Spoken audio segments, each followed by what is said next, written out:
donc on a déjà commencé, on est, je pense, en plein dans le vif du sujet pour cette table ronde autour de la sémantique dont on a déjà commencé à parler.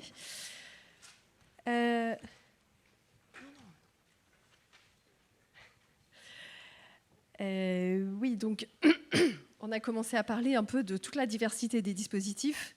On a commencé à rentrer déjà dans les enjeux sémantiques et à interagir à ce sujet-là. Et donc, on a décidé de réunir un certain nombre de personnes qui ont expérimenté ces dispositifs pour vraiment donner de la consistance et à prendre le temps de voir quels sont les enjeux qui peuvent se cacher derrière ces termes. On en a eu un exemple ici avec l'ajout incitatif, mais qu'est-ce que ça veut dire finalement? Est-ce que ça ne cache pas en dessous tout un tas d'enjeux éthiques, d'enjeux philosophiques? Et donc du coup, pour commencer cette table ronde, Aurélien Troiseux du GHU, Paris Neurosciences et du laboratoire SMSHS, j'arrive jamais à le dire, désolée, qui est anthropologue de la santé, et Yanis McCusley, qui est père praticien, qui a travaillé en Suisse et en France, aussi au laboratoire de recherche SMSHS du GHU, et qui vont nous présenter un petit peu une espèce de retour critique autour de quelles sont les implications de ces différents termes dans la pratique.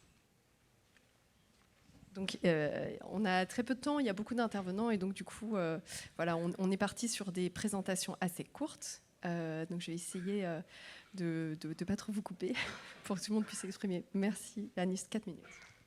Alors, est-ce que ça passe? Oui. Donc, bonjour à toutes et tous. J'ai 4 minutes et je voulais utiliser ces 4 minutes pour poser à minima le vocabulaire. Parce que autant j'ai vu qu'énormément de personnes avaient un point de vue et un avis très tranché sur les sujets qui sont abordés aujourd'hui, autant j'ai rarement croisé des gens qui comprenaient vraiment de quoi ils parlaient. Donc j'en profite. Mesures anticipées, je vous fais un topo très généraliste de ce que la littérature dit. Après, il y a l'état d'appropriation. Mesures anticipées, c'est la métacatégorie qui comprend chacun des outils, chacune des procédures que je vais lister ensuite. Directive anticipée, si vous imaginez, les mesures anticipées peuvent parler de plein de sujets différents. Imaginez un prisme comme ça. D'un côté, vous avez comment passer une bonne journée, comment aller bien. Au milieu, vous avez qu'est-ce qui peut faire que je vais moins bien, qu'est-ce que je peux faire au cas où je vais moins bien. Et à l'extrême, il y a, OK, si je m'effondre complètement et que je suis plus capable de prendre des décisions. Directive anticipée, ça a pour but de récolter l'avis, l'expression de la personne. D'accord? Donc c'est unilatéral, c'est mon expression, qu'est-ce que je veux qu'il se passe au cas où je ne suis plus en mesure de m'exprimer. Par conséquent, ça n'a de sens de parler dans les directives anticipées au sens strict uniquement de cette crise. Qu'est-ce que je veux qu'il se passe au cas où je passe une mauvaise journée? En fait, ça ne concerne que moi et mon entourage. Je suis capable de discernement et donc ça ne va pas entrer dans les directives anticipées. Plan de crise conjoint. Comme ça le dit, c'est conjoint.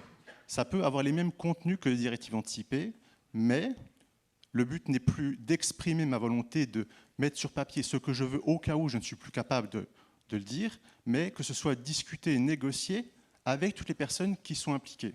Si je veux que ma mère, au cas où je pète un plomb, m'enferme à double tour dans une pièce et appelle la police, je peux lui demander ça, mais elle a aussi le droit de dire « en fait, je ne me sens pas de le faire ». Donc, qu'est-ce qu'elle se sent de faire? Qu'est-ce qu'elle est d'accord de faire dans cette situation? Et comment trouver un compromis, un consensus, voilà, sur lequel on peut s'entendre, qui fait qu'au cas où ça devait arriver, tout le monde serait d'accord et au courant de ce qui est à faire, et il n'y a pas à contraindre qui que ce soit. Et la troisième grande catégorie, c'est plus les plans de bien-être, plans de rétablissement type RAP, qui, eux, sont rédigés par moi, par la personne, et qui s'adressent à moi-même. On est dans une démarche plus d'auto-soin, mais qui, par conséquent, n'ont pas vraiment de sens à aborder les questions de la crise stricte, puisque c'est une situation où j'ai plus le contrôle, et donc, voilà, je peux me dire, au cas où je suis en décompensation complète, j'aimerais qu'il se passe ça, si je le garde pour moi, ça ne sera pas très utile. Donc voilà, je voulais prendre ces quelques minutes pour rappeler ce petit panorama, et vraiment essayer de dire, ces différentes logiques, ce n'est pas des documents différents, les questions peuvent être les mêmes, peuvent être différentes, c'est des logiques différentes, c'est des dynamiques différentes qu'il y a derrière ces différentes expressions. Merci beaucoup Yanis. Je pense que c'était intéressant et important d'avoir cette définition. Alors, je vais suivre la réflexion de Yanis. Alors, donc depuis ce matin, on évoque tous le constat qu'il y a plusieurs mots de vocabulaire qui reviennent et que cette présence du vocabulaire, il varie en fonction de la manière dont on va définir, on va désigner, on va caractériser ces outils. Et que cette situation sémantique, elle demande à tout explorateur et exploratrice de ce domaine de prendre du temps pour se familiariser à ces outils, mais à se familiariser aussi aux points communs, aux divergences, aux nuances existantes. Et comme l'a rappelé Aurélie Talande tout à l'heure, il semble utile de reconnaître à chacun de ces outils aussi une histoire, un contexte spécifique d'élaboration. Un autre élément qui semble important d'évoquer, c'est la part d'interprétation possible au cours du travail de traduction des outils internationaux qui peuvent aussi accentuer, participer en fait à enrichir les terminologies. Alors à la préexistence de ce champ sémantique international s'ajoute la création de nouvelles terminologies issues des équipes francophones, désirant expérimenter et adapter leurs outils au contexte. Ainsi, on se retrouve aujourd'hui avec un large spectre de termes pour rendre compte des mesures d'anticipation. À cette complexité sémantique, et cette complexité sémantique ne fait que croître à mesure que ces dispositifs se popularisent et se diffusent. Notons que, comme cela a été évoqué ce matin, ces outils peuvent être qualifiés d'hybrides du fait qu'elles combinent à elles seules, chaque outil qui ont été évoqués ce matin, combine à elles seules aussi plusieurs outils qui aussi portent leur nom. Donc on voit bien qu'on est sur une complexité des termes assez importante. Cette diversité sémantique est loin d'être spécifique aux mesures d'anticipation psychiatrique.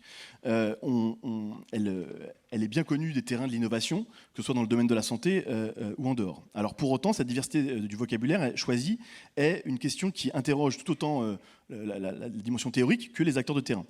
Comment appréhender cette diversité ? Alors, il existe multiples explications et interprétations, mais je vous soumets 3 perspectives qui sont juste des éléments de réflexion. La première serait de considérer que ces différents termes en fait, renverraient à une seule et même dynamique, à savoir permettre aux personnes de prévenir, à partir de leur savoir expérientiel, une situation au cours de laquelle leur état de santé ne permettrait pas d'exprimer leurs besoins, leur envie. En quelque sorte, on met en place une sorte de participation asynchrone, générale, et que tous les outils servent à cette mission-là. Et que, en fait, la question sémantique, elle serait une question de forme, simplement. Une deuxième perspective serait de considérer que la richesse du vocabulaire qu'on identifie depuis ce matin est liée, en fait, à un large spectre de situations de vie que ces outils ambitionnent d'aborder, d'évoquer. La gestion du bien-être n'est pas nécessairement liée à la gestion d'une possible crise à venir, qui n'est pas non plus liée nécessairement à une possible hospitalisation en psychiatrie, et qui n'est pas systématiquement liée, vous vous en doutez heureusement, à une situation de fin de vie. Pour autant, on évoque tous ces éléments-là depuis ce matin. Une troisième perspective est d'envisager que les termes choisis renvoient à des postures, à des acteurs et à des relations bien spécifiques. À travers la récente recherche d'AIP, mais aussi à travers les outils utilisés quotidiennement, on note que la manière de nommer renvoie à une manière de caractériser les relations soignant-soigné.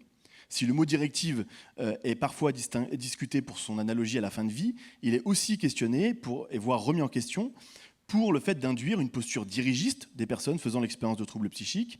Et ce mot directive renvoie à l'idée d'imposition qui parfois fait peur et est redoutée par les professionnels de santé ou les institutions. Et à l'inverse, il est aussi là pour valoriser l'autonomie des rédacteurs. À l'inverse, il est souvent évoqué que les termes plan ou les termes projet seraient davantage des rapports concertés ou partenariaux entre les acteurs. Encore une fois, c'est des ressentis, on est sur des représentations. Notons également que selon les outils et les termes, les acteurs mobilisés ne seront pas toujours les mêmes, illustrant ainsi en fait, que chaque terme renvoie aussi à des relations spécifiques. Présence ou non systématique de médiateurs de santé pairs, intervention ou pas présence de professionnels de santé, etc. Ou la place des familles.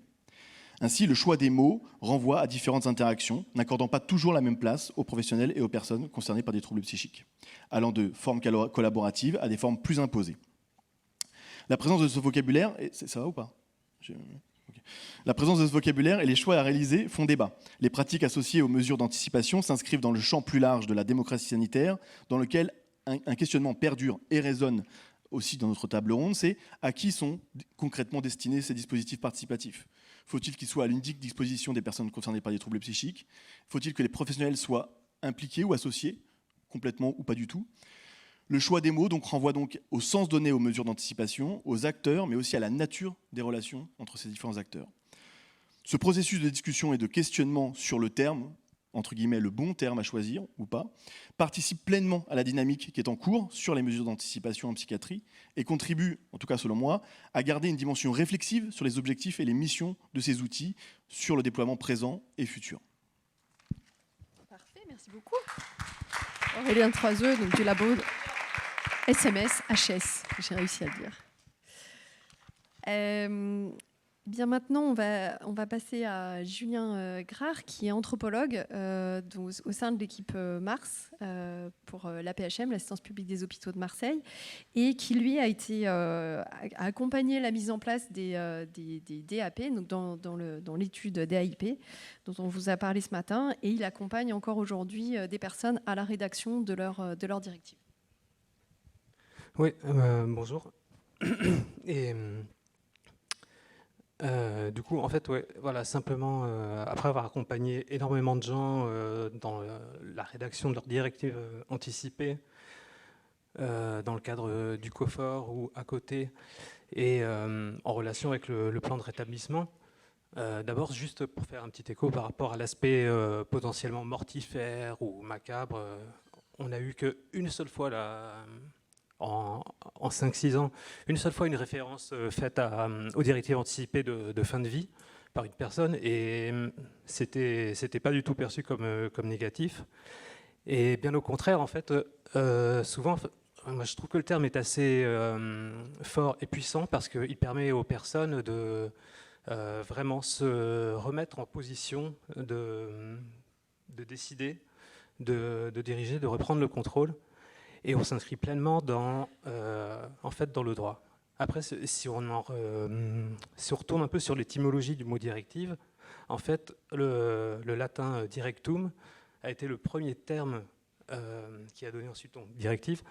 C'était le premier terme imposé lorsque le droit s'est institutionnalisé, lorsqu'on est sorti des us et coutumes. Auparavant, on utilisait ius. Quand ius s'est associé à justice et qu'on est rentré dans le domaine de la justice, justement, on a eu cette institution, le directum, le magistrat, celui qui énonce le droit, lorsque le droit est devenu une chose à montrer, à dire, à prononcer. Et vraiment, avec les directives anticipées, pour moi, on entre vraiment dans ce champ dans lequel les personnes réintègrent le droit commun. Parce que trop souvent, elles en sont exclues dans les soins sans consentement ou même en hospitalisation libre du fait du manque de légitimité qu'on accorde à leur parole. Et c'est vraiment très important. Et après, au-delà, les directives, c'est marrant parce qu'on a échangé avec plein de groupes et plein de personnes, et donc ça évoque plein de choses aux gens, mais souvent c'est aussi directives. C'est moi qui choisis la direction que va prendre ma vie maintenant. Et c'est la direction dans le sens... j'ai le droit de choisir ce que je vais faire. Et c'est la direction dans également le sens. Et ça redonne, je joue un peu sur les mots, mais du sens à sa vie, de la signification et une saveur. Et quelques petites réactions de personnes suite à la rédaction d'un plan de rétablissement, puis à la découverte des directives anticipées. Je pense à un usager qui nous a parlé il y a quelques temps et qui nous a dit à quel point c'était puissant pour lui de découvrir le fait que les directives anticipées existaient. Et il nous disait que sa première hospitalisation, c'est quelqu'un qui a 45 ans, qui a pas mal de recul sur ses troubles, et qui raconte comment sa première hospitalisation a été difficile. Il dit que c'était Shutter Island, en gros. Et en ça, il veut dire que c'était un bouleversement de l'expérience qu'il vivait, mais aussi une violence institutionnelle de par la négation de sa subjectivité, de sa capacité à agir. Et il nous disait, depuis, moi si j'avais eu cet outil à l'époque, ça aurait été super, parce que en fait, je me suis forgé un truc dans ma tête, ça a été de me dire que jamais je ne laisserai quelqu'un, une entité ou une institution, me dire qui tu es, ce que tu as fait ou ce que tu as fait ou non. Et pour moi, savoir se défendre, c'est du soin. Et on on a échangé avec ça, mais c'était vraiment très, très puissant. Et il nous disait, donc si j'avais eu cet outil à cette époque, j'aurais pu déjà reprendre les rênes, reprendre le contrôle. Et pour ça, je pense que les mots sont importants en effet. Et d'autant plus que les directives anticipées ne nécessitent pas forcément non plus d'aller vers du soin. Là, dans le modèle qu'on a proposé, elles incluent la possibilité de la gestion de la crise par des proches en dehors des institutions de soins, si jamais on a un entourage qui peut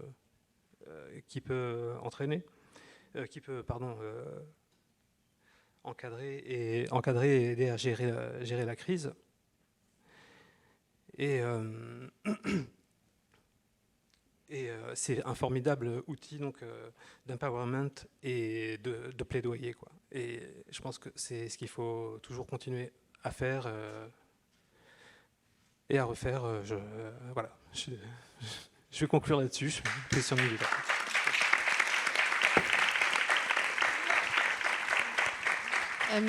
Comme il te reste encore quelques minutes, j'aurais aimé que tu reviennes sur justement le choix du terme dans le contexte de la recherche qu'on a menée. Parce que c'est vrai que c'est un choix qui a été collectif, que c'est pas un terme qui a été imposé d'emblée, mais tout ce mouvement peut-être initial. Je ne sais pas si tu veux en dire quelques mots. Ah oui, le moment initial, il y a eu la recherche d'une collègue qui a fait une thèse autour d'un plan de crise conjoint à Marseille, mais surtout l'élaboration collective pendant des groupes d'autosupport qu'on mettait en place avec mon collègue marseillais et au cours desquels on mettait en place des plans de rétablissement et avec une militante, une juriste, puis ensuite en ayant fait appel à d'autres juristes. Donc c'est tout un collectif de personnes concernées, militantes, impliquées, qui ont vraiment pesé les mots, quoi, et qui ont choisi ce mot directive, pas pour rien, pas au hasard, parce que c'est le mot qui s'imposait. Et ensuite, d'ailleurs, dans le cadre de l'étude, on a retravaillé parce que le premier outil avait ses lacunes, ses faiblesses, même s'il s'appuie sur les mêmes textes de loi que le dernier. Mais on l'a retravaillé de manière collective avec Yanis, d'autres personnes, toutes des personnes entre personnes concernées. Et ça a été un travail, je me souviens, on avait cogité pendant 2 ou 3 jours. Ensuite, le document a été révisé pendant les 2 ans de la durée de l'étude. Puis ensuite, après, il a été encore amendé. Mais c'est un travail, voilà, sans cesse remis à l'ouvrage. Merci. On devait accueillir du coup Claude Finkelstein. Je ne sais pas si elle va arriver. Non, elle ne va pas arriver. Qui justement qui est présidente de la FNAPSI et qui avait quelques réserves par rapport à ce terme. Donc nous, à Marseille, c'est vrai que c'est un terme qui a été plébiscité par les personnes concernées, qui a été défendu, qui a été choisi. Parallèlement à ça, il y a quand même un certain nombre de réserves et de craintes par rapport à la charge, à ce que ça peut comporter de mortifère. Je ne sais pas si Yvonne, tu veux nous en dire 2 mots pour faire valoir cette parole qu'on voulait vraiment. Ça nous tenait à cœur que cette parole soit portée par Claude Finkelstein. Je pense que c'est quelque chose qui aurait été intéressant dans cette table ronde. Bonjour, je suis Yvonne Kenum, je suis infirmière à Saint-Étienne. Du coup, je me présente maintenant. Je suis infirmière à Saint-Étienne. Je travaille donc moi particulièrement sur le plan de crise conjoint. Donc ce que je vais dire là sur les directives, sur la question du terme, sur les directives anticipées, c'est ce qu'on a échangé, ce qu'on a partagé avec Madame Finkelstein dans le cadre de la commission, de la sous-commission nationale pour les droits des usagers et des proches pour la psychiatrie, où elle a consulté en fait les GEM au niveau national, les groupes d'entraide mutuelle, qui ont fait largement remonter leurs difficultés quant au terme directive, en fait, en lien avec la confusion sur les directives de fin de vie. Voilà. Donc c'était ce qu'elle souhaitait, en tout cas défendre aujourd'hui. Je pense que c'est quand même important, du coup, d'entendre, de savoir que, voilà, il y a. Je pense qu'au-delà il y a effectivement des enjeux, beaucoup autour des termes, mais que comme ça a été dit tout à l'heure par Madame Lefebvre, je crois que c'est pas clair. Il peut y avoir de la confusion aussi parfois pour les personnes concernées. En tout cas, dans ce qu'elle nous a rapporté. Ok, merci Yvonne. Et du coup, donc voilà, tu es chercheuse aussi, enfin tu es infirmière et aussi chercheuse, et tu participes à plusieurs groupes européens et de recherche sur la contrainte en particulier. Et du coup, on t'avait demandé d'intervenir parce que tu connais et tu portes un projet de plan de crise conjoint. Voilà, les plans de crise conjoints, là aussi, il y a un certain nombre de choses qui sont en lien avec, d'enjeux sémantiques que tu vas nous exposer. Alors oui, moi je travaille sur le plan de crise conjoint maintenant depuis 2016-2017. Donc sur le CHU de Saint-Étienne, sur l'impact du plan de crise conjoint sur le recours aux mesures de contrainte, notamment l'isolement contention. Donc c'est vrai que j'ai beaucoup entendu définir ce matin la question du plan de crise conjoint. Et je n'ai pas toujours été d'accord avec ce que j'ai entendu.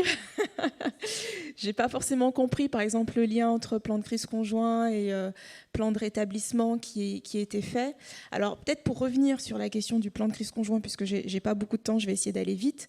Ça a apparu au début des années 2000 au Royaume-Uni, dans une définition originale qui était un peu une confusion, un consensus entre les professionnels et les usagers de psychiatrie dans un document. Voilà. Après, au-delà de ça, dans le contenu, comme pour les autres documents, l'idée c'est de reprendre les difficultés rencontrées, les préférences et le refus de traitement, les mesures concrètes en cas de crise, les alternatives. Et c'est vrai qu'il y a toujours cette question de la personne de confiance aussi. Donc à la base, le document plan de crise conjoint, c'était vraiment dans un contexte de recherche avec l'usager, un professionnel de santé et un tiers en fait qui était là pour s'assurer que le consensus ne se fasse pas au détriment d'une personne ou de l'autre. Après, ce qu'il y a, c'est que dans la pratique, la question de ce tiers a été extrêmement compliquée à mettre en œuvre et le plan de crise conjoint a été démocratisé et popularisé beaucoup par les travaux de nos collègues suisses, de Pascal Ferrari, qui est infirmière dans le service du professeur Bonzac, et elle qui l'a démocratisé en fait à deux, du coup le consensus direct, la discussion directe entre le professionnel et l'usager. Donc quand on dit professionnel de santé, c'est pas forcément un infirmier, ça peut être un infirmier, un médecin, un père aidant, un éducateur. Et il arrivait en France, du coup, sous cette forme. Donc, plusieurs choses au niveau du terme. Le terme crise a pu poser problème aux personnes concernées parce que ça fait peur, en fait, le terme crise. Donc, utiliser un document qui intègre ce terme-là, ça peut être compliqué. Le terme conjoint, on voit que ça pose beaucoup de soucis. Moi, quand je le présente, les gens me disent « mais est-ce qu'il va falloir que j'appelle mon mari pour le faire ?» Donc, je dis « non, le conjoint, là, c'est moi, en fait, pour ça. » Donc Pascal Ferrari, elle a beaucoup travaillé au niveau qualitatif dessus. Elle a travaillé avec des groupes de personnes concernées, des pères aidants, notamment sur le nom plan de crise conjoint, et ils n'ont pas trouvé vraiment de choses plus qui convenaient mieux, voilà, en discutant. C'est pour ça qu'ils sont restés sur ce terme-là. Moi, ce que j'interroge, c'est aussi la vision internationale, justement, puisque dans ces questions-là de recherche internationale, moi, le terme mesure anticipée psychiatrique, j'en avais jamais entendu parler avant cette journée. Alors, c'est vrai que mes collègues des autres pays me disent « Mais vous, les Français, il faut toujours que vous trouviez des mots pour vous qu'on ne comprend pas, et du coup, on ne peut pas comparer avec ce qu'on fait parce qu'on ne sait pas ce que vous faites. » Donc, je pense qu'il faut quand même qu'on ait en tête ce souci-là, de se dire il faut que si on veut avancer, il faut aussi qu'on soit lisible à l'extérieur. Et à l'extérieur, ils utilisent le terme « directive anticipée psychiatrique pour l'ensemble ». Et après, à l'intérieur, il y a différents modèles. On retrouve aussi le terme déclaration anticipée, statement, qui peut recouvrir tous les modèles aussi. Donc voilà, moi ce sera un peu mon point d'appui. Pour finir, sur le problème du plan de crise conjoint, c'est vraiment l'implication des soignants. Alors moi, j'ai aussi fait un petit peu de philosophie. Donc, au niveau de mon master, j'ai fait un travail sur l'accompagnement justement des soignants à la rédaction du plan de crise conjoint, donc particulièrement pour les soignants et même les infirmiers, parce que ça implique des choses extrêmement particulières.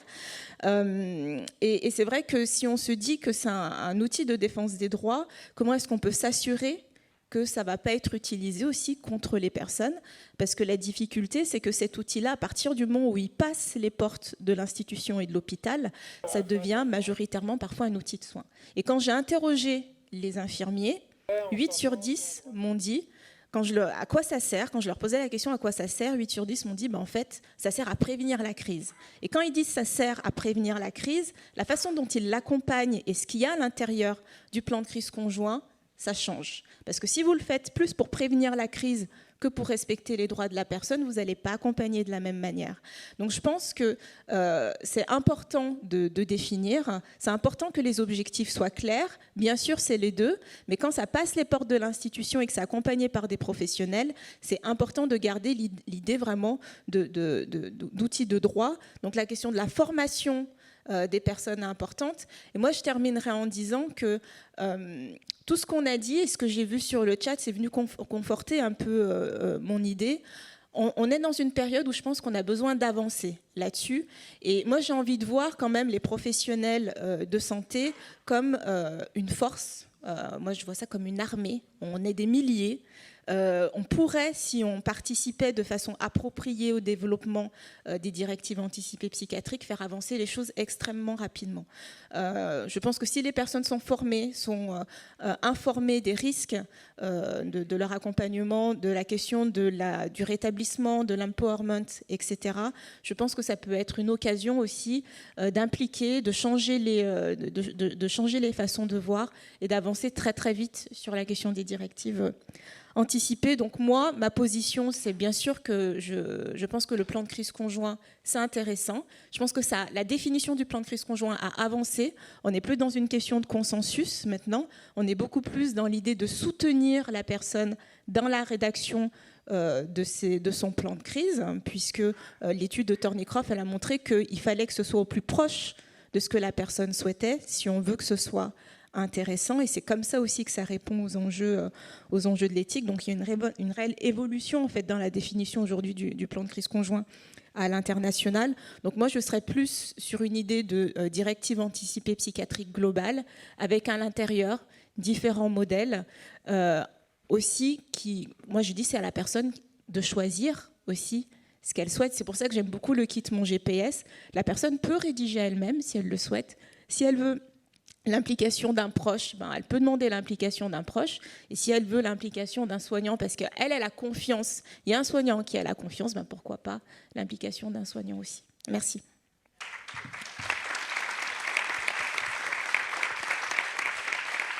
Merci beaucoup pour toutes ces paroles pleines d'avenir et de bon sens. Pour terminer la table ronde, Antoine Simon, qui est ingénieur hospitalier au Vinatier, va nous parler va nous retracer l'historique des termes qui ont été employés dans son institution. Il y a une succession de termes et pour désigner toujours la même chose. Mais voilà, ça nous montrera un petit peu tous ces enjeux en pratique. Je vais essayer d'être court et pas de parler que de ça, mais parce que c'est vrai que c'est une expérience qu'on a vécue avec mon collègue Laurent Beaumont qui est là. On a beaucoup ferraillé sur cette question de la terminologie, puisqu'on a utilisé les 4 termes, nous on a fait fort, avec des systèmes d'aller-retour. Finalement on a utilisé 6 termes, sur un temps assez réduit en fin de compte. Donc DIPE, tout le monde a compris, hein, c'était dans le cadre de la recherche, le I. Donc c'était la première terminologie qu'on utilisait au Vinati au départ. Puis, nos collègues, ça a été dit ce matin, du CMP de Villeurbanne, avaient déjà mis depuis pas mal d'années un projet de plan de crise conjoint en routine, donc avec sa propre terminologie dans nos logiciels et dans nos normes. Voilà, donc on nous a proposé, on va le dire comme ça, de faire une bascule sur le plan de crise conjoint. Finalement, on est revenu un peu en arrière sur le pôle centre et avec concertation de Laurent Beaumont, le directeur de la qualité des soins, sur s'il y avait la certification de l'hôpital. Alors là, c'était assez épique parce que c'était vraiment sur un coin de table, on peut le dire, où c'est devenu le PPP, le plan de prévention partagée, ce qui n'a rien à voir, vu que c'est la HAS le dit bien, c'est la prévention de la violence. Donc on a fait une certification de l'hôpital sous la dénomination du PPP, donc ce qui est absolument assez ubuesque. Puis derrière, la CME a réagi et a dit ben non, c'est pas du tout la même chose, donc on va revenir au plan de crise conjoint. Et puis, mon directeur de pôle, Nicolas Franck, lui, insistait beaucoup sur le fait que ça s'appelle les DAP, les directives anticipées en psychiatrie, parce qu'il s'appuie beaucoup sur la recherche, c'est comme ça qu'il fonctionne. Hein, et donc, vu qu'on avait objectivé des résultats, il s'est dit, on ne change rien. Donc, sur un des 3 pôles adultes, on a appelé ça les DAP. Et voilà, sauf que sur les 2 autres pôles adultes, ça s'appelle encore plan de crise conjoint, que la CME est revenue à la charge. Voilà. Oui, mais beaucoup d'énergie déployée. Hein. Donc là, on voit que ça motive les troupes, hein, quand même. Donc, je ne sais pas ce qu'on en pensait, mais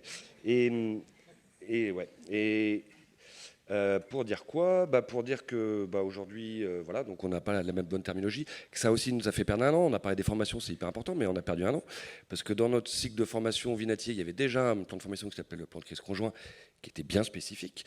Le nôtre, vu que les DAP sont devenus le plan de crise conjoint, on ne pouvait pas faire un effet d'empilement avec la même des formations qui avaient la même terminologie et qui n'avaient pas le même objet. Donc là, a priori, on devrait s'en sortir. Qu'est-ce que je voulais rajouter ? Oui, juste, j'ai la chance de travailler. Donc, j'ai travaillé sur la recherche, mais j'ai travaillé aussi actuellement à mi-temps sur les équipes mobiles de crise du pôle centre du Vinatier. Donc, j'avais une mission principale d'essaimer l'outil à la fois auprès de mes collègues, donc dans tout le parcours de soins, donc en amont, en aval, c'est l'intérêt de l'équipe mobile, et aussi auprès des personnes concernées. La question du droit, parce que ça a été beaucoup, voilà, puis effectivement c'est le thème de la journée. La question du droit est vraiment centrale parce que moi je me suis rendu compte que beaucoup de gens, par exemple, ne connaissaient pas leur droit sur la personne de confiance et la possible révocabilité. La plupart, et là je veux dire, je pense que vous êtes tous au courant comme que c'est un point central et très complexe, la question de la personne de confiance en psychiatrie, puisque dans la plupart des cas, c'est à l'entrée, justement dans une perte de discernement ou justement un soin sans consentement qu'on impose une personne de confiance à la personne. Et la personne de confiance elle-même s'est imposée, puisque souvent c'est des SDT, souvent c'est la famille qui est en jeu. Voilà, et cette simple question de proposer, de questionner le droit et d'informer les patients que de la possibilité de révoquer la personne de confiance des 2 côtés du spectre, à la fois pour la personne, ça la rassurait de savoir que ça pouvait être une autre personne que sa compagne, par exemple, et la compagne pouvait être très, très, très rassurée de savoir qu'elle n'était pas obligée d'endosser ce rôle-là. Voilà, juste pour préciser ça. Au niveau aussi du droit, par rapport au traitement, moi j'ai connu beaucoup de jeunes qui sont rentrés dans la maladie de façon contrainte de A à Z, c'est-à-dire à l'hospitalisation, mais aussi en sortie, qu'on les récupère dans l'équipe mobile en programme de soins, et qui ne connaissent même pas la possibilité de se questionner sur le traitement. Au-delà du droit, le droit permet de questionner. Et donc, même des échanges, on va dire, balance bénéfice-risque sur tel traitement, est-ce que ça impacte ma libido, est-ce que ça me fait prendre du poids, etc. Et qui peut amener à des ruptures thérapeutiques. Voilà, donc ça permet ça. Moi, je trouve que ça permet de libérer cette parole-là. Voilà, après... Tu évoquais la démocratie sanitaire. Moi, je pense qu'effectivement, la question cruciale qui est centrale aussi et qui justifie pour moi cette terminologie, c'est la question de la perte de discernement, hein, qui rejoint du coup la directive de fin de vie. Et là, je pense qu'on est cohérent sur... Si on pointe bien ça comme question centrale, et tu parles de démocratie sanitaire, pour moi, le vrai Kratos, c'est le pouvoir justement d'anticiper cette perte de discernement et de pouvoir transmettre une partie de ce pouvoir décisionnel. Autre chose qui m'a surpris, on parle beaucoup de protection, de mobilisation de droits, etc. Et en fait, c'est très préventif, je suis d'accord. Dans la pratique clinique, j'étais très surpris. Je pensais qu'on aurait beaucoup de plaidoyers, comme dans le cas de la recherche, parce que c'était des gens qui avaient connu que la contrainte. Et l'aspect protecteur, finalement, n'est pas très apparu, avec quelques consignes, effectivement, voilà, à respecter tel ou tel choix. Et, voilà. Ça imposait aussi des mesures coercitives, donc ça c'est intéressant. C'est dommage que sa partie, je voulais la questionner, la juriste qui était là, sur la complexité aussi parce qu'on l'avait rencontré, on avait parlé avec Laurent Beaumont, des patients qui demandent des mesures coercitives comme la privation du téléphone portable, par exemple. Et ben c'est pas si simple de le mettre en routine. Et je vais me dépêcher. Je voulais aussi dire que les directives sont aussi une reprise du pouvoir, comme des sujets sur le biopouvoir qui est cher à Michel Foucault. Et ça permet de s'affranchir de certaines normes pour advenir la singularité, d'une singularité objective et subjective, comme tu l'as dit, Julien. Et ça pose la question qui a été soulevée tout à l'heure de l'exception et du principe. Moi, c'est une question que je trouve très importante. Il va falloir qu'on la résolve. Et enfin, parce que voilà, j'aime bien me projeter loin, un jour, je trouve que déjà, oui, je voulais quand même rajouter que les directives, pour l'avoir rencontré beaucoup d'acteurs du soin et du secteur médico-social, et les pompiers, et la police, les acteurs de première ligne, les bailleurs sociaux, eux, ils sont prêts et à l'aise avec cette terminologie. J'insiste, je vais le redire, mais ils sont prêts et à l'aise avec cette terminologie, ils n'attendent que ça. Donc on est très attendu au tournant. Donc, là, on est dans l'entre-soi, c'est très important, on doit en discuter, mais quand on arrivera à une conclusion, en tout cas, sachez qu'ils sont prêts et qu'ils nous attendent au tournant. Voilà, et quand je dis au tournant, c'est un bon tournant. Et pour finir, oui, je disais voilà, que aussi, pour moi, le mot directive anticipée, c'est dans le langage commun, donc là, j'ai élargi la population plus générale, et moi, j'aimerais qu'un jour, ça soit... avoir quelle terminologie, mais peut-être des directives anticipées en santé mentale, parce que ça a une puissance très préventive de l'outil. Ça permet la déstigmatisation, que ça pourrait toucher l'ensemble de la population.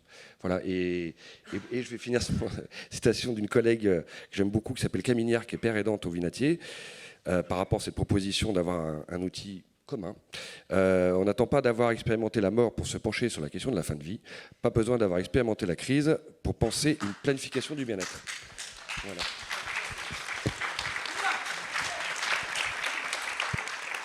Merci beaucoup. Eh ben, merci beaucoup. Merci beaucoup à vous tous. On a quelques questions au niveau de la visio. On va commencer d'abord par la visio, pour une fois, changer. Alors, 2 questions pour vous. La première, est-ce que les DAP peuvent s'appliquer à des personnes souffrant de multiples addictions? Et la deuxième, qu'en est-il du plan de prévention partagé de la Haute Autorité de Santé? Est-il complémentaire aux autres mesures d'anticipation? Et à part ça, tout le monde dit que c'est super.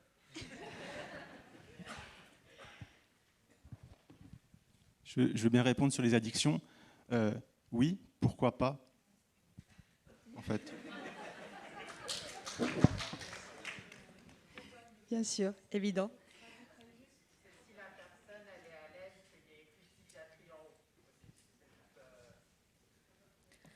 Je rajouterais juste que Pascale Ferrari, dans son travail, elle a montré que les plans de crise conjoints, donc les directives anticipées, c'était applicable dans tous les contextes et pour toute pathologie. Donc il ne s'agit pas de sélectionner des bons patients qui auraient le droit de rédiger des plans de crise conjoints et des DAP et ceux qui ne pourraient pas le faire. L'idée, c'est de pouvoir le proposer à tout le monde. De le proposer, après libre à chacun d'accepter ou non. Il ne faut pas confondre, c'est pas parce que pour les recherches, on identifie des personnes qui ont des critères parce que c'est dans le cadre de certaines recherches et que c'est pour respecter un certain nombre de critères, mais dans la pratique courante, c'est pas du tout ça c'est pas ces critères qu'il faut atteindre. C'est au contraire, effectivement, valable dans toutes les situations cliniques. En fait, je vais juste développer sur la question addiction, le fait que ce soit marqué psychiatrie, et je vais être le porte-parole de mon collègue qui, pendant qu'on essayait d'accompagner la rédaction des directives dans le cadre de cette étude, on s'est retrouvé face à des situations de patients qui, très concrètement, nous disaient mais en fait, j'ai pas de problème. Je peux remplir votre document, vous avez besoin et tout, mais j'ai pas de problème. On m'a hospitalisé à tort, ou pas besoin de le remplir, c'est la dernière fois. Peu importe tout ça. Le but est de partir de la volonté de la personne, et a priori, si on la retrouve dans un CMP ou à l'hôpital, elle n'apprécie pas ça. Ça, c'est rare. Donc, peu importe si elle considère que l'objectif, c'est d'éviter qu'elle décompense à nouveau, ou l'objectif, c'est d'éviter que sa mère flippe à nouveau, appelle la police, que le médecin comprenne mal et l'hospitalise. On part de sa volonté et comment est-ce qu'on peut éviter qu'il se retrouve dans une situation qu'il n'apprécie pas. Que ce soit pour une cause d'addiction, que ce soit des compensations, que ce soit simplement les gens me croient que j'ai un problème, mais en fait moi ça va très bien. Bah ok, ça va très bien, mais là vous êtes retrouvé dans une situation désagréable. Comment est-ce qu'on peut faire pour l'éviter ou que ça se passe au mieux la prochaine fois? Et de la même manière que peut-être que dépasser la question de la cause, c'est aussi dépasser l'espace, le lieu. C'est-à-dire que là, effectivement, on pense beaucoup hôpital, mais cette question dans la recherche, ça a été réfléchi sur où est-ce qu'on passe ces directives anticipées, c'est important symboliquement, où est-ce qu'on les fait, pas forcément à l'hôpital. Et le fait de se dire que ces directives anticipées, et l'anticipation, elle se réfléchit pas forcément dans le lieu de soins, mais elle se réfléchit partout et dans d'autres environnements. Dans le cadre de notre laboratoire, on travaille actuellement sur la question du voisinage, avec des résonances très proches avec la question des directives anticipées, parce que ça peut se poser sur différents espaces, différents environnements. On n'est pas forcément uniquement dans le lieu de... Donc, bien sûr, pas uniquement une seule population et pas forcément un seul lieu ou un seul environnement. La crise, ça peut être de finir à la rue, ça peut être de ne pas avoir, de perdre son emploi, ça peut être de divorcer. Donc si on prend ce sens-là de crise, je pense qu'on peut tous remplir des plans de crise ou des directives. Et on a tous aussi une santé mentale. Mais même hors de la santé mentale, sur les questions sociales, nous, j'accompagne beaucoup les équipes dans le médico-social à la rédaction de ce genre de documents. C'est pas si vous décompensez, c'est voilà, vous vivez à la rue, c'est quoi une situation de crise pour vous? C'est que mon squat soit vidé, je me retrouve effectivement physiquement dans la rue. Ok, qu'est-ce qu'on peut faire pour éviter ça? Qu'est-ce qu'on peut faire pour prévenir? Qu'est-ce que vous avez comme ressources? Donc ça, c'est vraiment universel. Merci beaucoup. Merci beaucoup à vous tous. La question sur les plans de prévention partagés de l'Haute Autorité de Santé. Yvonne, tu veux dire un mot? Alors sur le plan de prévention partagé, je dirais effectivement que ce n'est pas la même chose. C'est de l'anticipation, mais si on met tous ces dispositifs, c'est une sorte de continuum de ce qui est pour l'autonomie vers ce qui est pour la prévention. Le plan de prévention partagée, c'est vraiment la question de la prévention de la crise, de l'agitation, de la violence. Et c'est d'ailleurs dans ce cadre-là que la HAS l'a rédigé. Donc je pense que ça peut être complémentaire, que ça peut être intéressant en fonction des situations, mais je crois qu'on ne se situe pas tout à fait dans le même cadre. Merci beaucoup Yvonne. Est-ce qu'on a d'autres questions dans la salle? C'est une annexe, hein, ce plan de prévention partagée, c'est une annexe, c'est-à-dire quand il y avait peu de données françaises à l'époque sur la question, je pense que si la HAS faisait une révision de ça, ils n'utiliseraient pas forcément cet outil. Il faut voir la manière dont ça s'est fait et que c'est quelque chose qui est en annexe, c'est pas une recommandation en fait. Le PPP. Je peux y aller ou vous vouliez répondre peut-être? Non, juste pour vous remercier, parce que vous éclairez bien quand même cette difficulté. C'est pas que sémantique, tu as parlé, Aurélien, d'un positionnement. Donc moi, j'aimerais bien... Pardon, je suis Martine Dutoit, cofondatrice de l'association Advocacy France. Le souci, ça serait effectivement de faire passer peut-être...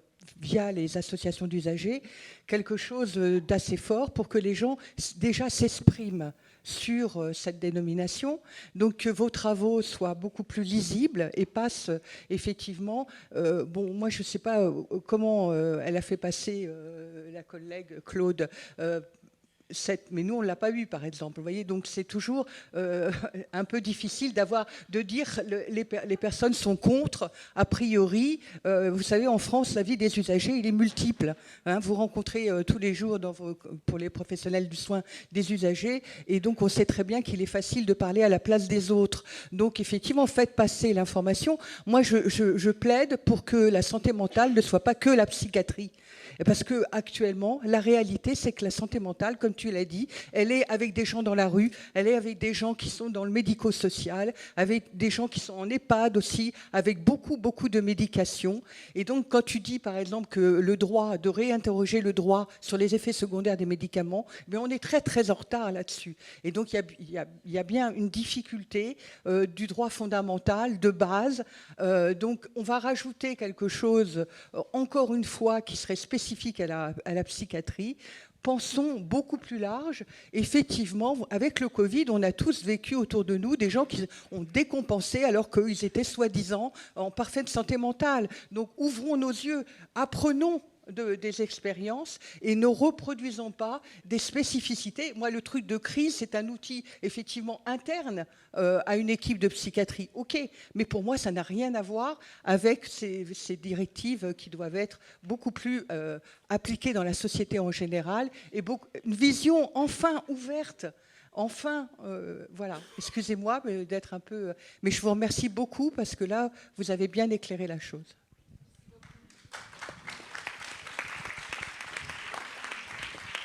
Merci beaucoup. Merci beaucoup. Je peux juste profiter 30 secondes d'être au ministère. Je viens de Suisse et en Suisse, il y a eu des campagnes de publicité pendant des années subventionnées par le ministère sur le don d'organes. C'est une directive anticipée avec des affiches dans la rue disant « Exprimez-vous ». Prenez une carte comme j'ai là dans mon porte-monnaie disant si vous êtes d'accord de donner vos organes. Il y a aussi la personne de confiance dessus et des affiches disant parlez-en à vos proches parce que même si vous avez votre carte dans votre poche, le jour où vous avez un accident, vos proches devront aussi s'exprimer. Et c'est vraiment pour que, comme l'intervenante d'avant le disait, ce soit s'approprié par tous les citoyens, il faut que ça sorte juste de cette petite salle et qu'il y ait vraiment des campagnes de communication au plus grand public. Merci beaucoup. Je voulais juste répondre du coup, si mes souvenirs sont bons, les questionnaires, elle les a fait passer au GEM. Voilà, après, elle sera peut-être là dans la journée, ce sera possible de l'interroger là-dessus. Après, sur la question du plan de crise, alors je crois que c'est justement ce que j'ai essayé de transmettre, c'est qu'il faut sortir de cette idée que le plan de crise, c'est dans l'hôpital. Alors déjà, moi, je ne travaille pas à l'hôpital. Je travaille sur une équipe mobile, donc les gens, ils sont à l'extérieur. C'est beaucoup de gens qui n'ont jamais été hospitalisés, en fait. Et moi, même quand je forme les personnes à l'accompagnement, parce que je leur propose des infirmiers et des psychiatres aussi de rédiger eux-mêmes leur plan de crise. Parce que je considère, comme on l'a dit, qu'il n'y a pas besoin d'avoir vécu une grosse crise pour le rédiger. On a tous eu des moments de fragilité dans notre vie. On sait qu'un jour, ça pourrait devenir beaucoup plus grave. Et je pense que chacun, c'est intéressant de le faire. Et c'est d'ailleurs très intéressant de faire remplir un plan de crise à un psychiatre. Vous seriez surpris. Ils veulent rien. Ils refusent tout. C'est très intéressant. Mais voilà, tout ça pour dire que c'est vraiment quelque chose sur l'extérieur, ça concerne tout le monde. Mais l'idée, c'est vraiment plus de comment est-ce que quelqu'un va vous soutenir à la rédaction et vous aider à mettre vos valeurs, les valeurs qui sont le plus importantes pour vous, dedans. Voilà, c'est juste du soutien. Voilà. Merci beaucoup. Merci infiniment à vous tous.